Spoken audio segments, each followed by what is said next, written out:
জয় জগন্নাথ বন্ধুরা, আজকে আমি লেমন মজিটো বানাবো। এই যে দেখো, প্রথমে কী সুন্দর দেখতে লাগছে। এবার দেখো, তার জন্য প্রথমে উপকরণগুলো লেবু, জল, এগুলো সব হাতের কাছে রেডি করে নিতে হবে। আমি প্রথমে নর্মাল জল দিলাম, যতটা দরকার, যারটা যতটা প্রয়োজন সেই অবধি জলটা দেব। তারপরে এবার আমরা ঠান্ডা জল মেলালাম সাথে, যাতে দুটো কম্বিনেশনে ভালো লাগে খেতে। এবার আমি লেবু কেটে নিয়েছিলাম, সেটার রসটা চিপড়ে নিলাম। আপনারা যতটা জল সেই হিসাবে লেবুর রসটা দেবেন, ভালো লাগে এটা শরীরে, গরমের জন্য খুবই ভালো শরীরের জন্য।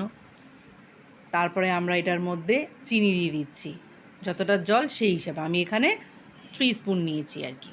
তারপরে হচ্ছে তোমার বিট নুন দিয়েছি, যাতে টেস্টটা ভালো আসে, খুবই সুন্দর লাগে খেতে। এটা রিফ্রেশিং একটা জুস, বাচ্চা থেকে বুড়ো সবাই ভালোবাসে এটা।